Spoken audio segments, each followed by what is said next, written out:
We can go across to Brussels now, where NATO Secretary General Jens Stoltenberg is speaking. The invasion of Ukraine is causing death and destruction every day.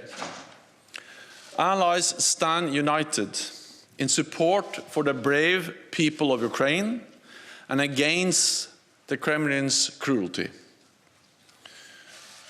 Putin must end this war, allow aid and safe passage of civilians, and engage in real diplomacy. NATO allies have responded to this crisis with strong support for Ukraine and unprecedented costs for Russia. NATO has acted with speed and unity to protect and defend all allies. There are now hundreds of thousands of allied troops at heightened readiness across the alliance.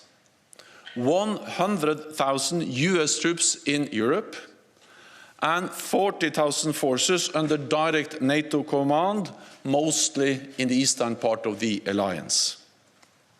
All backed by major air and naval power, including with 5 carrier strike groups in the high north and in the Mediterranean.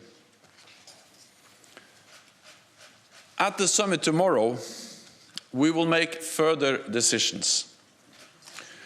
I expect leaders will agree to strengthen NATO's posture in all domains, with major increases to our forces in the eastern part of the alliance, on land, in the air, and at sea. The first step is the deployment of 4 new NATO battle groups in Bulgaria, Hungary, Romania, and Slovakia. Along with our existing forces in the Baltic countries and Poland, this means that we will have 8 multinational NATO battle groups all along the eastern flank, from the Baltic to the Black Sea. We face a new reality for our security, so we must reset our deterrence and defense for the longer term. Tomorrow, NATO leaders will reaffirm our support to Ukraine.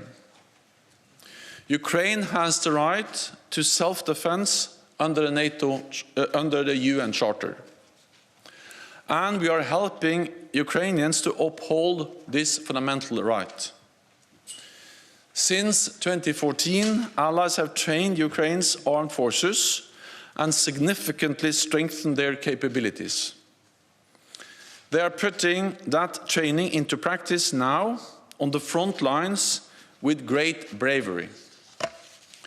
In the last months, allies have stepped up military support, providing anti-tank and air defense systems, drones, fuel and ammunition, as well as financial aid and hosting millions of refugees. Tomorrow, I expect allies will agree to provide additional support, including cybersecurity assistance, as well as equipment to help Ukraine protect against chemical, biological, and radiological and nuclear threats. President Putin's invasion is brutal, and the human suffering is horrifying and painful to witness. We are determined to do all we can to support Ukraine. But we have a responsibility to ensure that the war does not escalate beyond Ukraine and become a conflict between NATO and Russia. This would cause even more death and even more destruction. I also expect we will agree to step up tailored support for other partners at risk from Russian pressure, including Georgia and Bosnia-Herzegovina. Working together, with the European Union, we must help them to uphold their sovereignty and the right to make independent decisions. We face a fundamentally changed security environment where authoritarian powers are increasingly prepared to use force to get their way. So I expect we will also address the role of China in this crisis. Beijing has joined Moscow in questioning the right of independent nations to choose their own path. China has provided Russia with political support, including by spreading blatant lies and disinformation. And allies are concerned that China could provide material support for the Russian invasion.